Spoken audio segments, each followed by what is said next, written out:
అందరికీ నమస్కారం. మీ అందరికీ ఎస్ఏ హిందీ టీచింగ్ టీవీ తరఫున స్వాగతం, సుస్వాగతం. సాధారణంగా ఈరోజు 10th క్లాస్ 4th లెసన్ కణ్ కణ కా అధికారి. సాధారణంగా 4th లెసన్ కణ్ కణ కా అధికారి గురించి మీకు ఇవాళ లెసన్ చెప్పబోతున్నాను. ఏపీ తెలంగాణ స్టేట్ వాళ్ళందరికీ కూడాను ఇది చాలా ఉపయోగకరమైనటువంటి లెసన్. ఎగ్జామినేషన్ పాయింట్ ఆఫ్ వ్యూలో చాలా ఎక్కువ questions, 4 mark questions, 2 marks questions, paragraphs ఈ లెసన్ నుంచి ఎక్కువగా రావడానికి ఆస్కారం ఉంది. అందులో భాగంగానే ఈ లెసన్ చాలా జాగ్రత్తగా వింటారని చెప్తూ మీ అందరికీ కూడాను ఎస్ఏ హిందీ టీచింగ్ టీవీ తరఫున స్వాగతం, సుస్వాగతం. ఇప్పుడు లెసన్లోకి వెళ్ళిపోదాం. కణ కణ కా అధికారి, దీన్ని రాసింది ఎవరయ్యా అని అంటే శ్రీ రామ్ధారీ సింగ్ దినకర్ గారు రాశారు. ఇక్కడ కణ కణ కా అధికారి అంటే ఏంటి? సాధారణంగా కణ కణ అంటే అణువుకి ఆయనే అధికారి. అణువుకి అధికారము అంటే ఏంటి? సపోజ్ ఒక వ్యక్తి బాగా కష్టపడి ఒక పని చేశాడనుకోండి, ఆ కష్టపడినటువంటి పనికి గాను కంపల్సరిగా ప్రతిఫలం అనేది ఇవ్వాల్సి ఉంటుంది. ఆ ప్రతిఫలం కనుక ఇవ్వని పరిస్థితుల్లో ఆ మనిషి యొక్క శక్తిని మనం గుర్తించలేకపోయినట్లు అర్థం. ఇప్పుడు ఒక మనిషి ఎంతో కష్టపడి ఒక ఇంటిని కట్టించుకున్నాడు. ఆ ఇంట్లో కట్టించుకున్న తర్వాత ఆ ఇంట్లో గృహప్రవేశం చేశాడు. ఆ గృహప్రవేశం చేసిన తర్వాత ఆ ఇల్లు కట్టడానికి కావాల్సినటువంటి ఆ సౌకర్యాలు, ఆ వస్తువులు, ఆ ఇటుకలు, ఆ సిమెంటు, ఆ ఇనుము అన్నీ తెచ్చుకున్నాడు. అన్నీ తెచ్చుకొని అన్నీ కూడాను ఆ కార్మికుల చేత పని చేయించుకున్నాడు. చేసినందుకు ఆ కార్మికులకు, ఆ సిమెంట్ వాడుకున్నందుకు ఆ సిమెంట్ వాళ్ళకి, ఆ ఇటుక వాడుకున్నందుకు ఆ ఇటుక వాళ్ళకి, ఆ ఇనుము వాడుకున్నందుకు ఇనుము వాళ్ళకి, అందరికీ కూడాను వాళ్ళ స్థాయిని బట్టి వాళ్ళు ఎవరికి ఎంతెంత ఇవ్వాలో అంతా మన ఆ ఇంటి యజమాని ఇస్తాడు. ఇచ్చిన తర్వాత ఆ ఇంట్లోకి అడుగు పెడతాడు. ఆ ఇంట్లోకి అడుగు పెట్టిన తర్వాత ఆ ఇంటికి యజమాని అతను అవుతాడు. ఆ ఇంట్లో కష్టపడిన ప్రతి అణువుకి కూడాను తను మూల్యం చెల్లించాడు కాబట్టి ఆ ఇంటి యజమాని తనే అవుతాడు. ఆ ఇంటి యజమాని కూడా ఎంతో కష్టపడితే కానీ ఆ డబ్బులు ఆయనకి రావు. అంటే మీకు అర్థమయ్యే భాషలో ఒక ఇల్లు కట్టడానికి ఎంతమంది బాధపడతారో, ఎంతమంది కష్టపడతారో, ఎన్ని డబ్బులు కావాల్సి వస్తుందో అంతకు తగినట్టుగా ఆ మనిషి కష్టపడతాడు. కాబట్టే అంతకు అంత ఇచ్చేసి వాళ్ళందరికీ ఇస్తాడు. కాబట్టే ఆ ఇంటికి ఆ మనిషి యజమాని అవుతాడు. ఆ యజమాని కూడా ఎంతో కష్టపడి రూపాయికి రూపాయి జమ చేసి ఆ ఇల్లు కడతాడు. కాబట్టి ఆ ఇంటి యొక్క అణువు కూడాను ఆ యొక్క యజమానిదే హక్కు అని అర్థం. క్లారిటీ వచ్చిందా? అంటే శ్రమ చేయాలి, కష్టపడాలి, శ్రమకి తగినట్టుగానే మనం ఉండాలి, మనము తీసుకోవాలి అని అర్థం. ఇప్పుడు ఉదయం నుంచి సాయంత్రం వరకు మీరు రోజు స్కూల్లో పనిచేస్తారు, స్కూల్లో చదువుతారు. మీరు ప్రతిరోజు స్కూల్లో చదివి లాస్ట్న 10th క్లాస్ ఎగ్జామ్స్ రాస్తారు. ఈ 1 year 10 months మీరు చదివినటువంటి కష్టానికి ప్రతిఫలం ఏంటి మీకు? ఎస్, మీ రిజల్ట్. మీరు ఎంత కష్టమైతే పడతారో ఆ కష్టానికి ప్రతిఫలం ఏదైతే ఉందో మీకు ఆ రిజల్ట్ రూపంలో వస్తుంది. బాగా కష్టపడిన వాడికి ఫస్ట్ క్లాస్ వస్తుంది, ఫస్ట్ ర్యాంక్ వస్తుంది. వాడికంటే ఇంకొంచెం కష్టపడిన వాడికి ఇంకో ర్యాంక్ వస్తుంది. కష్టపడిన వాడికి కష్టపడినంత, అంటే ఎవరైతే కష్టపడి ఎక్కువగా నాకు మార్కులు కావాలి, నాకు మంచి పేరు రావాలి, నేను బాగా డెవలప్ అవ్వాలి, సార్లు టీచర్స్ అందరూ నన్ను బాగా మెచ్చుకోవాలి అని చెప్పి మీరు ఎవరైతే బాగా తహతహలాడి బాగా కష్టపడి చదువుతారో వాళ్ళు వాళ్ళు పడిన కష్టానికి ప్రతిఫలం అనేది రిజల్ట్ రూపంలో మీకు కనిపిస్తుంది. దాన్నే కణక అధికారి అంటారు. మీరు కష్టపడ్డారు, దాని ప్రతిఫలం మీకు రిజల్ట్ రూపంలో కనిపించింది. ఇదే ప్రతి శ్రామికుడైనా సరే, యజమాని అయినా సరే, కార్మికుడైనా సరే, ఏ పని చేసేవాడైనా సరే కంపల్సరిగా ఇదే నీతి వర్తిస్తుంది. కష్టపడిన వాడికి ఆ కష్టపడినటువంటి దాంట్లో ప్రతి అణువుకి ఆయనే అధికారి అని చెప్పడానికి నేను ఇదంతా చెప్పాల్సి వచ్చింది. మీకు క్లారిటీ వచ్చింది అనుకుంటా. లెసన్ పేరు వచ్చిందా? Very good. ఇప్పుడు ముఖ్యకరణలోకి వెళ్దామా? రైట్.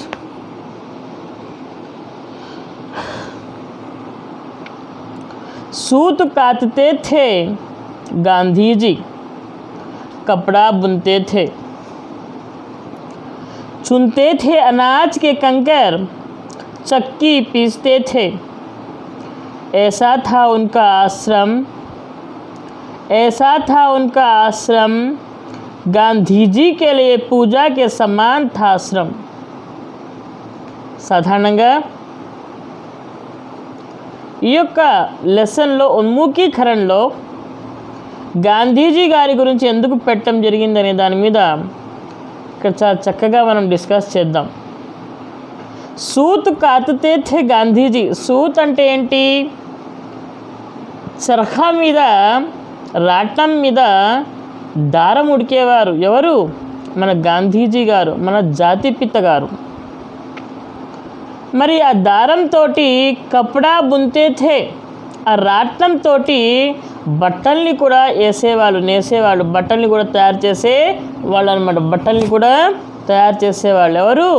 మన గాంధీజీ గారు. ఓకే. చున్తే థే అనాజ్ కే కంకర్. గాంధీజీ గారు ఆశ్రమంలో ఉంటారు. తనంటూ ఒక ఆశ్రమాన్ని నడుపుతూ ఉంటారు కాబట్టి, అదే సబర్మతి ఆశ్రమాన్ని నడుపుతూ ఉంటారు కాబట్టి, ఆ సబర్మతి ఆశ్రమంలో ఎంతోమంది ముసలి వాళ్ళు ఉంటారు కాబట్టి, అనాథలు ఉంటారు కాబట్టి, వాళ్ళందరి కోసం ప్రతిరోజు అన్నం వండించాలి కాబట్టి, కూరలు వండాలి కాబట్టి, రకరకాలైనటువంటి బియ్యం వస్తూ ఉంటాయి కాబట్టి, ఆ బియ్యంలో రాళ్ళు కూడా ఏరే వాళ్ళంట మన గాంధీజీ గారు. చూడండి, దేశానికి జాతిపిత మన గాంధీ గారు నూలు ఉడికేవారు, బట్టలు తయారు చేసేవాళ్ళు, బియ్యంలో రాళ్ళు కూడా ఏరేవాళ్ళంట. చక్కీ పీస్తే థే. కొంతమంది అన్నం కాకుండా రోటీలు కూడా తింటూ ఉంటారు, చపాతీలు. ఆ చపాతీలు తయారు చేసే పిండి ఏదైతే ఉందో, గోధుమ పిండి ఏదైతే ఉందో, ఇప్పుడంటే మిషన్లు వచ్చినాయి, అప్పట్లో మిషన్లు లేవు కాబట్టి చెక్కీ అంటే తిరగలి. ఆ తిరగలి కూడా పట్టి గిరగిరా తిప్పుతూ తన వంతు సహాయం చేసేవాళ్ళు ఎవరు? మన గాంధీజీ గారు. ऐसा था उनका आश्रम, గాంధీజీ के लिए पूजा के समान था आश्रम. వాళ్ళ ఆశ్రమం ఎట్లా ఉండేదయ్యా అని అంటే చాలా చాలా కష్టపడేవాళ్ళు మన గాంధీజీ గారు. నిజానికి గాంధీజీ గారికి శ్రమ అంటే పూజనీయమైనటువంటిది. కష్టపడేటువంటి గాంధీజీ గారికి చాలా ఇష్టం.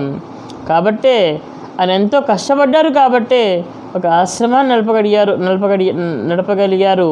అదేవిధంగా స్వాతంత్రం ఉద్యమం కోసం ఎంతో కష్టపడ్డారు. రాష్ట్రానికి దేశానికి సాధన తెచ్చిపెట్టారు.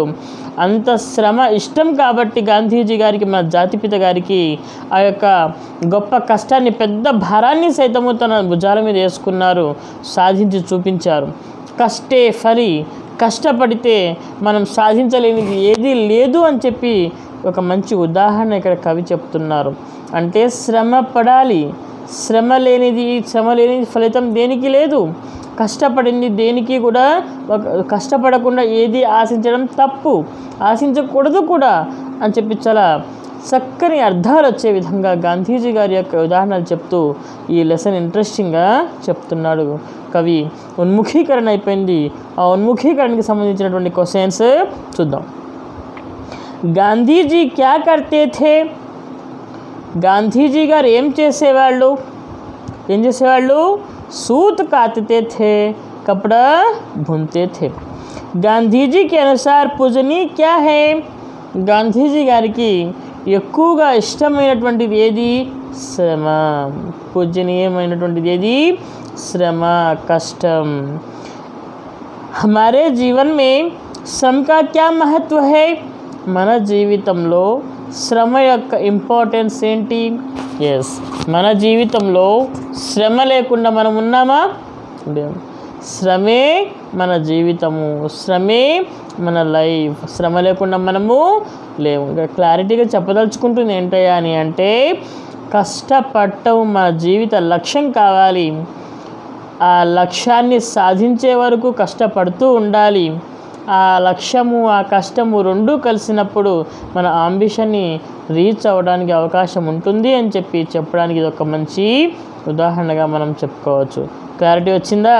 రైట్. उद्देश्य, सामाजिक काव्य सृजना की प्रेरणा के साथ साथ छात्रों में समाज कल्याण व उदारता की भावना का विकास करना और उन्हें श्रम का महत्व बताकर उसके पथ पर आगे बढ़ने की प्रेरणा देना इस पाठ का उद्देश्य है. ఈ లెసన్ యొక్క మెయిన్ థీమ్ ఏంటి అంటే, మెయిన్ ఉద్దేశం ఏమిటి అంటే, సమాజంలో పోయమ్స్, కావ్యాలు రాయటం ఎట్లా, సమాజం పట్ల కావ్యాలు రాయటం ఎట్లా, ప్రజల్ని ప్రేరేపించడం ఎట్లా, ఇలాంటివన్నీ కూడా పిల్లలకి నేర్పిస్తూ సమాజ కళ్యాణార్థము అంటే సమాజం బాగుండాలి అని అంటే మన వంతు కృషి మనం కంపల్సరిగా చేయాల్సి ఉంటుంది. అందులో భాగంగానే ఇంకొకటి ఏంటి అంటే, ఉదారతాకి భావన కా వికాస్ కన్నా. ఉదారత అంటే సాధారణంగా దయాగుణం అనేది కంపల్సరిగా ప్రతి మనిషిలో ఉండాలి. ఎవరిలో అయితే దయాగుణం ఉంటుందో, ఎవరిలో అయితే మంచి గుణం ఉంటుందో, ఎవరిలో అయితే సమాజం పట్ల గౌరవభావం ఉంటుందో, అలాంటి వ్యక్తుల గురించి మనం చాలా ఆలోచించుకోవచ్చు, చాలా రకాలుగా ముందుకు వెళ్ళిపోవచ్చు. వాళ్ళ మంచి కోసం మాత్రమే మనం ఇలా ఆలోచించాలి అని చెప్పాలనే ఉద్దేశంతో ఈ లెసన్ పెట్టడం జరిగింది. उन्हें श्रम का महत्व बताकर उसके पथ पर आगे बढ़ने की प्रेरणा देता इस पाठ का उद्देश्य. శ్రమ పట్ల అవగాహన కల్పించడం, మంచి పట్ల అవగాహన కల్పించడం, కష్టాన్ని ప్రేమించడం ఎట్లా అనే విషయాన్ని అవగాహన కల్పించడం, కష్టపడితే నీకు సాధించలేనిది ఏది లేదురా నాన్న అని చెప్పగలగడం, ఇవన్నీ కూడా నేర్పించడం కోసమే ఈ యొక్క లెసన్ని పెట్టడం జరిగింది. మీకు అవగాహన కోసమే ఈ లెసన్ని పెట్టడం జరిగింది అని చెప్పి కవి చాలా కూలంకషంగా దీని యొక్క ఉద్దేశం అనేది మీకు తెలియజేస్తున్నాడు. సాధారణంగా పిల్లలకి చాలా నేర్పించవచ్చు, చాలా విషయాల్లో మనం చెప్పచ్చు. ఇక్కడ కొన్ని విషయాలు నేను డిస్కస్ చేస్తాను. సాధారణంగా మనం ప్రతిరోజు కూడా ఏదో ఒక పని చేస్తూనే ఉంటాం. చిన్నప్పుడు మీ పేరెంట్స్ కూడా ఉంటారు, మీరందరూ కూడా ఇప్పుడు స్టూడెంట్సే కాబట్టి ఈ సెలవుల్లో కానివ్వండి, లేకపోతే సండే రోజులు వచ్చినప్పుడు కానివ్వండి, సాధారణంగా మన పేరెంట్స్ ఎవరైతే ఉన్నారో వాళ్ళు మనకు ఏదో ఒక పని నేర్పించాలి అనేటువంటి ఉద్దేశంతో కొన్ని పనులు చెప్తూ ఉంటారు. ఆ పని నేర్చుకోవటం వల్ల మనకు లాభమే కానీ నష్టమైతే లేదు. ఉదాహరణకి మన సైడ్ ఎక్కువగా మిరపకాయలు, పత్తి ఎక్కువగా పండిస్తూ ఉంటారు. నాన్నగారు అలాంటి పంటలు వేసి ఉంటారు. ఒరే నాయన, ఇప్పుడు సెలవులే కదా, నాతో పాటు రారా, ఆ పని చేసుకొని వద్దామని చెప్పాడు అనుకోండి, మనం ఏమంటాం? ఇది ఎక్కడి గొడవరా బాబు, ప్రశాంతంగా కూర్చొని చదువుకునే వాళ్ళము, చదువుకోని ఇంట్లో, లేకపోతే టీవీ చూస్తాం, లేకపోతే మొబైల్ చూస్తాం, లేకపోతే వాట్సాప్ చేస్తాం, లేకపోతే యూట్యూబ్ చూస్తామని చెప్పి బాధపడుతూ ఉంటారు. అవన్నీ ఉండాలి, వద్దు అని అంటలేదు. కానీ నీ జీవనాధారానికి కావాల్సినటువంటి ముఖ్య విషయం కూడా నువ్వు తెలుసుకోవాలి కదా. చదువుతున్నా ఓకే, ఇవాళ ఎవరు వ్యవసాయ పనులు చేసేవాళ్ళు చాలామంది చేస్తున్నారు, గుడ్. అదేవిధంగా చదువుకునే వాళ్ళు కూడా చాలామంది ఉన్నారు. మేము కూడా చదువుకుంటూ వ్యవసాయం చేసుకుంటూ వచ్చిన వాళ్ళమే. అయితే ఈ వ్యవసాయ పనులకి తీసుకెళ్తున్నప్పుడు సైలెంట్గా వెళ్ళి ఆ పని కూడా నేర్చుకుంటే రేపు స్కూలు లేనప్పుడు, కాలేజీలు లేనప్పుడు నువ్వు చదువుకుంటూనే నీ అవసరాలకు మీ పేరెంట్స్ ఇవ్వలేకపోయినప్పుడు నువ్వు ఆ అవసరాలు తీర్చుకోవటానికి ఆ పనులు అవసరం వస్తాయి కదా. ఆ ఉద్దేశంతో ఈ కావ్య రచన ఏదైతే ఉందో, ఈ సమాజం పట్ల మంచిగా మెలుకొల్పడం అనేది ఏదైతే ఉంటుందో, ఇదన్నీ కూడా నీకు నేర్పించడం వల్ల ఫ్యూచర్లో నువ్వు బాగుపడతావు అని చెప్పి ఈ యొక్క లెసన్ మెయిన్ ఉద్దేశము ఇవన్నీ పెట్టడానికి అని చెప్పి ఇక్కడ కవి చాలా కూలంకషంగా చెప్తా ఉన్నాడు. క్లారిటీ వచ్చిందా? అర్థమైందా? కాబట్టి ఏ విషయాన్ని కూడా నాకు ఎందుకులే అనుకోకూడదు. ప్రతి విషయాన్ని మనం నేర్చుకోవాలి, ప్రతిదీ నేర్చుకొని వదిలేయాలి. నాకు రాదు అనే టాపిక్ రాకుండా నేర్చుకుంటూ మనం ముందుకు వెళ్ళిపోతే డెఫినెట్గా మనం ముందుకు వెళ్ళిపోతాం. క్లారిటీ వచ్చిందా? రైట్. నెక్స్ట్, विधा विशेष। हर कविता की अपनी अपनी विशेषता होती है। ప్రతి కవిత్వానికి, ప్రతి పోయంకి కూడా దానికి తగినటువంటి విశిష్టత అనేది కంపల్సరీగా ఉంటుంది. Right are wrong? ఎస్. इसकी विशेषता ओझपूर्ण व प्रेरणाप्रद भाव है। इसके कवि डॉक्टर रामधारी सिंह दिनकर हैं। इनकी प्रसिद्ध रचना कुरुक्षेत्र से यह कविता ली गई है। ఈ లెసన్ మీకు పెట్టడానికి మెయిన్గా విశేషత ఏంటి అంటే, మీలో ప్రేరణ రావటం, ఎంకరేజ్మెంట్ అనే దాన్ని పెంచడం కోసం, ప్లస్ అదేవిధంగా ప్రసిద్ధ చాలా మంచి మంచి కవితలు, కహానీలు అన్నీ మీరు చదివి మీ యొక్క జ్ఞానాన్ని ఇనుముడింపజేసుకుంటారు అని చెప్పి ఉద్దేశంతో ఈ లెసన్ పెట్టడం జరిగింది అని చెప్పి ఇక్కడ కవి చెప్తున్నాడు. దీనికి తోడుగా మీలో ఒక ప్రేరణాదాయకమైనటువంటి, ఉత్సాహభరితమైనటువంటి ఆలోచన జ్ఞానం పెరుగుతుంది అని చెప్పి ఉద్దేశంతో కూడా ఈ లెసన్ పెట్టడం జరిగింది. సాధారణంగా ఈ లెసన్ కురుక్షేత్ర అనేటువంటి కావ్య సంకలనం నుంచి, అది చాలా ఫేమస్ మన దినకర్ గారికి, ఆ కావ్యంలో నుంచి తీసి మీకు పెట్టడం జరుగుతుంది ఈ యొక్క లెసన్ని. అర్థమవుతుందా? Right, okay. ఇప్పుడు కవి పరిచయకి వెళ్దాం. डॉक्टर रामधारी सिंह दिनकर हिंदी के प्रसिद्ध कवियों में से एक है। डॉक्टर रामधारी सिंह दिनकर గారు ప్రముఖ హిందీ ఆధునిక కవుల్లో ప్రసిద్ధి చెందినటువంటి కవుల్లో ఒక కవి डॉक्टर रामधारी सिंह दिनकर గారు. उनका जन्म 1908 में बिहार के मुंगेर ज़िले के सिमरिया गांव में हुआ. ఆయన 1908 సంవత్సరంలో బీహార్లో ముంగేర్ డిస్టిక్లో సిమరియా అనే గ్రామంలో జన్మించారు. ఎవరు? రామ్ధారీ సింగ్ దినకర్ గారు. 1908 సంవత్సరం, బీహార్ స్టేట్, ముంగేర్ డిస్టిక్, సిమరియా ఊరు, ఆ ఊళ్ళో దినకర్ గారు జన్మించారు. తథా నిధన్ सन 1974 में हुआ. సరే 1908 సంవత్సరంలో పుట్టారు. 1974 సంవత్సరంలో ఆయన పరమపదించారు, చనిపోయారు. इन्हें हिंदी का राष्ट्र कवि भी कहा जाता है. ఈయనని జాతీయ కవి, హిందీలో జాతీయ కవి అనే పోస్ట్ కూడా ఈయనకు ఉందన్నమాట. उर्वशी कृत के लिए उन्हें ज्ञानपीठ पुरस्कार से सम्मानित किया गया. ఉర్వశి అనేటువంటి ఒక గొప్ప కావ్య రచన చేసింది ఎవరయ్యా అని అంటే మన దినకర్ గారు. ఆ ఉర్వశి కావ్య రచనకు గాను ఈ సంవత్సరం భారత ప్రభుత్వము జ్ఞానపీఠ అవార్డు కూడా ఇవ్వటం జరిగింది. ఎవరికి? రామ్ధారి సింగ్ దినకర్ గారికి. रेणुका, कुरुक्षेत्र, रश्मिरथी, परशुराम की प्रतीक्षा, रसवंती आदि इनकी प्रमुख रचनाएं हैं. రేణుక అనేటువంటి కావ్యాన్ని రచించారు. కురుక్షేత్రను ఆయనే రాశారు.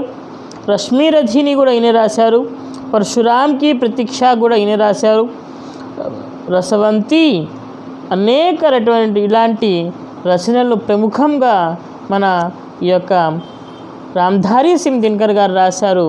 కాబట్టి రామ్ధారి సింగ్ దినకర్ గారి గురించి మనం ఈ విధంగా విపులంగా చర్చించుకోవచ్చు. రామ్ధారి సింగ్ దినకర్ గారు 1908 సంవత్సరంలో బిహార్ డిస్టిక్లో బిహార్ స్టేట్లో ముంగేర్ డిస్టిక్లో సిమరియా అనే గ్రామంలో జన్మించారు. ఈయన 1974 సంవత్సరంలో చనిపోయారు. హిందీలో జాతీయ కవిగా ఈయనకు మంచి పేరు గుర్తింపు ఉంది.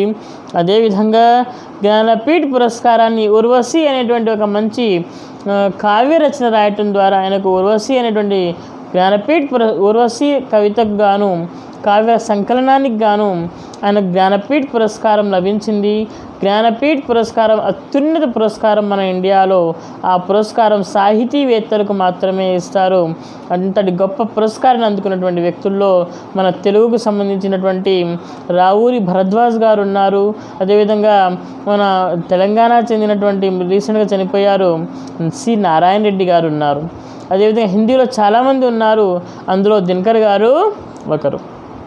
కాబట్టి ఈయన ఒక్కటే కాదు, రేణుక అనేటువంటి కావ్య సంకలనాన్ని చేశారు, కురుక్షేత్రని రాశారు, అదేవిధంగా రశ్మిరథ్ని రాశారు, అదేవిధంగా పరశురాంకి పరీక్ష రాశారు, రసవంతి రాశారు. అనేక రకాలైనటువంటి విషయాలు ఆయన రాయడం ద్వారా ఆయన గొప్ప కవి ప్లస్ గొప్ప రచయిత ప్లస్ గొప్ప మానవతావాది అని చెప్పి కూడా మనం ఈ లెసన్లో మనం తెలుసుకోవచ్చు. కాబట్టి ఈ విధంగా ఈ యొక్క 4th లెసన్ ఏ విధంగానైతే ఉందో ఈ యొక్క కణక అధికారి ఉన్ముఖీకరణ చెప్పడం జరిగింది. ఉన్ముఖీకరణలో క్వశ్చన్స్ చెప్పడం జరిగింది, ఉద్దేశ చెప్పడం జరిగింది, విశేష చెప్పడం జరిగింది, అదేవిధంగా కవి పరిచయం చెప్పడం జరిగింది. ఇవన్నీ కూడాను చాలా జాగ్రత్తగా అబ్జర్వ్ చేసి చాలా జాగ్రత్తగా చదివినట్లయితే మీకు చాలా ఉపయోగకరంగా ఉంటుంది. కాబట్టి చాలా జాగ్రత్తగా మీరందరూ కూడా వింటారు అని చెప్పి, మీరందరూ కూడా బాగా ఇట్లా చేసుకుంటారు అని చెప్పి ఈ లెసన్ని, అదేవిధంగా ఎస్ఏ హిందీ టీచింగ్ టీవీ ఛానల్ని మీరందరూ సబ్స్క్రైబ్ చేస్తారని, లైక్ చేస్తారని, షేర్ చేస్తారని, ఎవరైతే సబ్స్క్రైబ్ చేయలేదో వాళ్ళందరూ కూడా సబ్స్క్రైబ్ చేసుకుంటారని చెప్తూ ఇంతటితో ఈ లెసన్ని కంప్లీట్ చేస్తున్నాను. మీ అందరికీ కూడాను థ్యాంక్ యూ వెరీ మచ్.